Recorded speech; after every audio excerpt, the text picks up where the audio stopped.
यह कहानी एक सच्ची घटना पर आधारित है जो 1981 में रूस में हुई थी। एक यात्री विमान एक सैन्य विमान से टकरा गया और दुर्घटनाग्रस्त हो गया। इस दुर्घटना में 37 लोग मारे गए, लेकिन एक लड़की बच गई। उस लड़की का नाम लरीसा था और वह सिर्फ 20 साल की थी। वह अपने पति के साथ हनीमून मनाने जा रही थी। विमान एक जंगल में दुर्घटनाग्रस्त हो गया, लेकिन लरीसा किसी तरह बच गई। उसने खुद को जिंदा रखने के लिए संघर्ष किया। कहानी 1981 में रूस के एक हवाई अड्डे से शुरू होती है। लरीसा और व्लादिमीर नाम का उसका पति हनीमून मनाने के लिए दूसरे शहर जा रहे थे। वे दोनों बहुत कम उम्र के थे, लेकिन वे एक दूसरे से बहुत प्यार करते थे। विमान में उड़ान भरते समय वह एक जंगल के ऊपर से गुजर रहा था। तभी एक सैन्य विमान से टकराकर दुर्घटनाग्रस्त हो गया। विमान के दो टुकड़े हो गए। लरीसा और बाकी यात्रियों के साथ क्या हुआ, यह हम बाद में जानेंगे।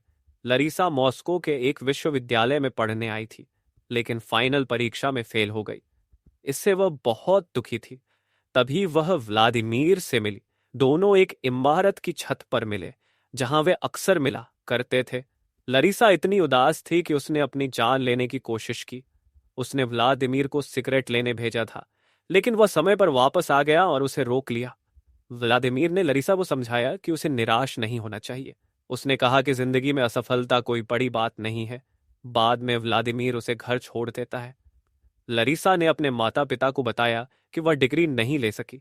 उसकी मां ने उसे हिम्मत दी और कहा कि गलतियां सभी से होती हैं, लेकिन जिंदगी में अच्छा समय भी आता है। लरीसा के माता पिता ज्यादा अमीर नहीं थे, लेकिन व्लादिमीर के परिवार वाले थोड़े अमीर थे। वे अपने बेटे के इस रिश्ते से खुश नहीं थे। जब व्लादिमीर ने अपने माता पिता को बताया कि वह लरीसा से शादी करने वाला है, तो उसकी मां नहीं मान रही थी। लेकिन व्लादिमीर पीछे नहीं हटा। उसकी मां ने कहा कि अगर तुम हमारी बात नहीं मानोगे तो तुम्हें जायदाद में से कुछ नहीं मिलेगा और मेरी दी हुई गाड़ी भी वापस करनी होगी। व्लादिमीर लरीसा से इतना प्यार करता था कि उसने सब कुछ छोड़ दिया। उसने यह बात लरीसा को बताई और कुछ दिन बाद दोनों ने शादी कर ली। सब कुछ बढ़िया चल रहा था। उन्होंने अपने लिए घर लिया और जरूरत का सारा सामान ले लिया। एक दिन लरीसा का परिवार उनसे मिलने आया। लरीसा के पिता ने पूछा कि वे दोनों हनीमून पर कहाँ जाने वाले हैं। व्लादिमीर ने कहा कि वे हनीमून के लिए वाइल्ड कैंपिंग करने जाएंगे। इस बात से लरीसा के पिता खुश नहीं थे। शादी के एक साल बाद लरीसा और व्लादिमीर अपने हनीमून पर जाने वाले थे, और यह वही दिन था जब उनका विमान दुर्घटनाग्रस्त हो गया। लरीसा इस प्लेन क्रैश में बच गई थी। वह होश में नहीं थी। एक बुरे सपने के साथ वह होश में आई। यह किसी चमत्कार से कम नहीं था कि वह 5,000 फुट की ऊंचाई से गिरी, फिर भी सांस ले रही थी, लेकिन उसके पैर में लोहे का एक रॉड घुस गया था। अपनी ऐसी हालत देखकर लरीसा को सांस नहीं आ रही थी, लेकिन उसने हिम्मत करके अपने पैर से वह रॉड निकाल ली और फिर अपनी ड्रेस फाड़कर अपने जख्मी पैर पर बांध दी ताकि खून बहना बंद हो जाए। मगर बहुत ज्यादा तकलीफ की वजह से वह दोबारा बेहोश हो गई। बीच बीच में हमें लरीसा और व्लादिमीर की जिंदगी के कुछ अच्छे पल दिखाए जाते हैं। अब कहानी में एंट्री होती है एक बड़े सैन्य अधिकारी की, जिसका नाम है विक्टर। उसे इस जहाज और लाशों को ढूंढने की जिम्मेदारी मिली थी। विक्टर को एक बड़े अधिकारी का फोन आता है। ऊपर से एक बड़ा अफसर विक्टर को फोन करता है और कहता है कि उनका एक फाइटर प्लेन एक यात्री विमान से टकरा गया है, लेकिन यह बात किसी को भी पता नहीं चलनी चाहिए। उसे ऐसा दिखाना होगा जैसे यह सिर्फ एक हादसा था। विक्टर तुरंत ये मामला अपने हाथ में ले लेता है, क्योंकि वह जानता था कि अगर लोगों को इस बारे में पता चल गया तो बहुत हंगामा होगा। वह सभी यात्रियों के घर वालों को टेलीग्राम भेज देता है, जिसमें खुलकर नहीं बताया जाता कि हुआ क्या है। बस हादसे की खबर थी, मगर प्लेन हादसे की नहीं, बल्कि कार हादसे की। अब उन्हें जहाज के मलबे को ढूंढना था, इससे पहले कि आसपास के लोग उस तक पहुंच जाएं। जहां पर यह प्लेन क्रैश हुआ था वह एक जंगल था, इसलिए आसपास आबादी नहीं थी। लरीसा की मां को भी यह टेलीग्राम मिला। इसे पढ़ते ही वह काफी हैरान रह गई और रोने लगी कि आखिर ऐसा कैसे हो गया। उसे शक था, इसलिए वह एयरपोर्ट गई ताकि जान सके कि हुआ क्या है, मगर एयरपोर्ट वाले उसे कुछ नहीं बताते। वहीं दूसरी तरफ विक्टर हेलीकॉप्टर में जहाज का मलबा ढूंढने निकल जाता है। वह पायलट को समझाता है कि उन्हें बस जहाज का मलबा ढूंढना है और वे हेलीकॉप्टर को नीचे नहीं उतारेंगे। इस बीच लरीसा को हेलीकॉप्टर की आवाज से होश आता है। वह किसी तरह बाहर निकलकर आसमान की तरफ इशारा करती है। पायलट ने उसे देख लिया था और वह विक्टर को इस बारे में बताता है। विक्टर कहता है कि शायद वह यहाँ की कोई लोकल होगी, तो कैप्टन कहता है कि वह कोई जिंदा बची हुई भी हो सकती है। इस पर विक्टर बताता है कि जहाज 5,000 फुट की ऊंचाई से गिरा है, जिसमें किसी के भी बचने की संभावना नहीं है, इसलिए वे लोग वहां से निकल जाते हैं। यह देखकर लरीसा की उम्मीद टूट जाती है। जंगल में एक और टीम जहाज के मलबे को ढूंढ रही थी। तब एक सैनिक को कैप्टन की टोपी और लाश मिली। इसके बाद एक एक करके वे सभी लाशों को कैंप में ला रहे थे। विक्टर वहां के कॉमरेड से मिलकर कहता है कि वह जहाज के मलबे का ध्यान रखे, ताकि लोगों को इस क्रैश के बारे में पता न चले। तो कॉमरेड कहता है कि यह काम तुम्हारा है। कॉमरेड कहता है कि उसका काम है लाशों को सम्मान के साथ दफनाना। उधर लरीसा जब मलबे के पास वापस आती है, तो वह देखती है कि एक टाइगर लाशों को सूंघते हुए वहां पहुंच गया है। और अब उस टाइगर ने लरीसा को भी देख लिया था।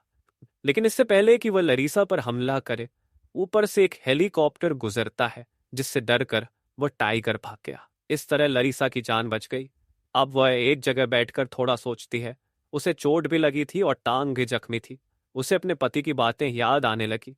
फिर वह क्रैश के बारे में सोचती है कि जहाज का बाकी हिस्सा किस दिशा में गिरा होगा। एक बार व्लादिमीर ने उसे सिखाया था कि अगर वह कहीं खो जाए तो कैसे वह एक सुई से कंपास बना सकती है। उसी का सहारा लेकर लरीसा ने उत्तर और पूर्व की दिशा मालूम की। वह अंदाजा लगाती है कि बाकी हिस्सा पूर्व में ही गिरा होगा, और हो सकता है उसका पति अब भी जिंदा हो और उसे तो लरीसा उसी दिशा में जाने लगी। रास्ते में वह थोड़ा सा पानी जमा कर लेती है। वह दलदली इलाके तक पहुंच गई। एक जगह वह बुरी तरह से दलदल में धंसने वाली थी, लेकिन लरीसा किसी तरह एक पेड़ की टहनी को पकड़कर खुद को इस दलदल से निकाल लेती है। उधर विक्टर एयरपोर्ट के कंट्रोल रूम के अधिकारियों के पास जाता है, जो उस दिन सभी जहाजों को कंट्रोल कर रहे थे। विक्टर उनसे कहता है कि यह सब तुम्हारी गलती है। तो वे लोग कहते हैं कि इसमें उनकी कोई गलती नहीं है। वे हमेशा की तरह अपने रूटीन पर ही चल रहे थे, मगर मिलिट्री वालों ने उन्हें फाइटर जेट के बारे में कोई जानकारी नहीं दी। अगर वे उन्हें जानकारी नहीं देंगे तो उन्हें कैसे पता चलेगा कि उनका प्लेन उनकी दिशा में उड़ रहा है। लेकिन विक्टर अपनी पूरी कोशिश कर रहा था कि वह किसी तरह इन लोगों पर ही इल्जाम लगाकर इस मामले को दबा दे। उधर लरीसा जंगल में आगे बढ़ रही थी। वह एक ऊंची जगह पर पहुंची, लेकिन अचानक उसका पैर फिसलने से वह सीधा नीचे आकर गिरती है। लरीसा बहुत जख्मी थी, लेकिन वह हिम्मत नहीं हारती।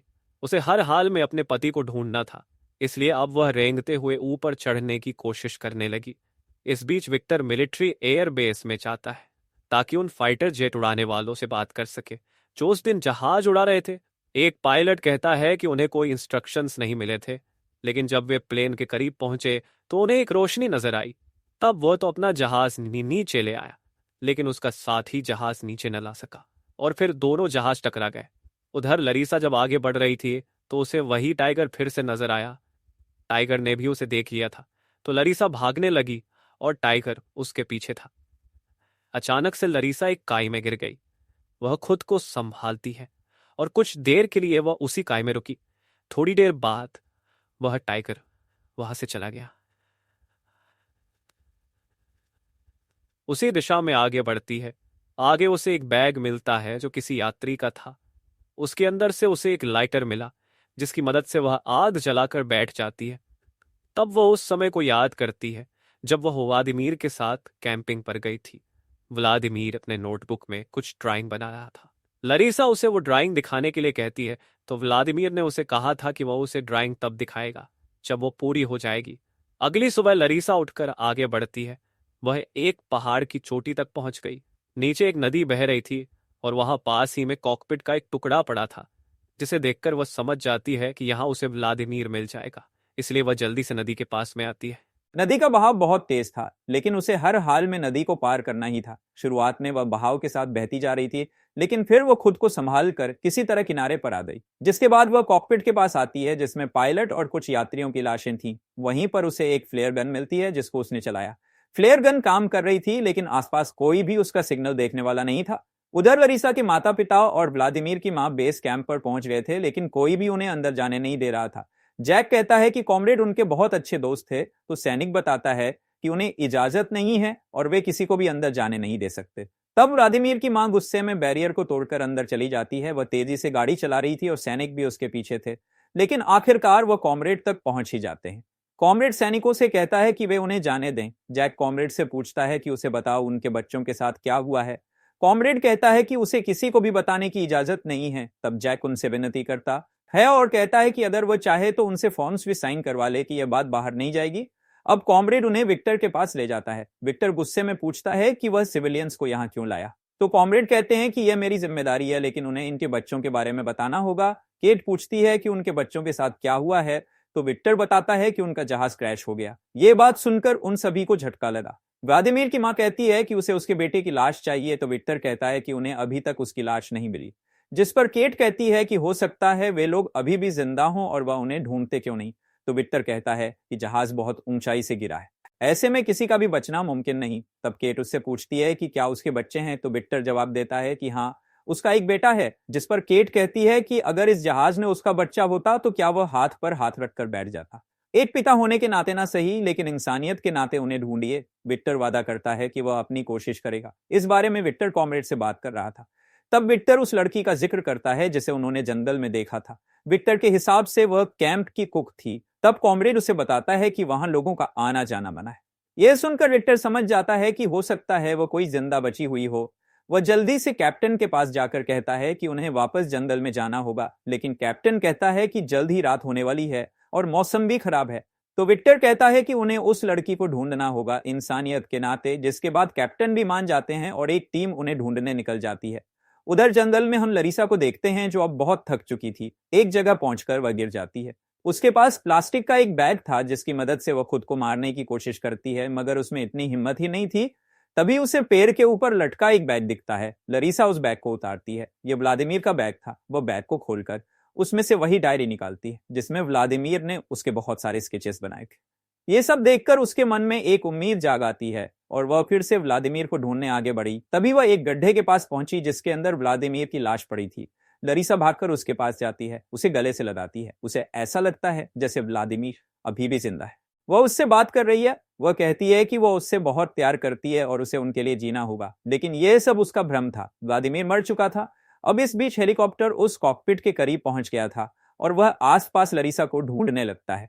उनकी आवाज सुनकर लरीसा को होश आया और वह व्लादिमीर को आखिरी बार अलविदा कहकर गड्ढे से बाहर आने की कोशिश करती है। किसी तरह गड्ढे से निकलने के बाद वह बैग से फ्लेयर गन निकालकर हवा में फायर कर देती है।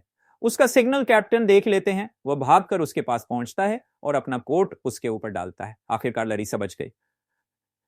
उसका बचना एक चमत्कार था। जब उसे प्लेन में ले जा रहा था, एक आखिरी बार उसने वहां व्लादिमीर को देखा। फिल्म के अंत में हमें असली लरीसा का एक इंटरव्यू दिखाया जाता है जो उस खतरनाक हादसे में बच गई थी। वह बताती है कि कैसे वह जिंदा रही और आज भी वह अपने पति को याद करती है। इसी के साथ दोस्तों इस फिल्म का अंत होता है। उम्मीद करते हैं कि यह कहानी आपको पसंद आई होगी, तो लाइक करना ना भूलें और चैनल पर नए हैं तो सब्सक्राइब जरूर कर दें।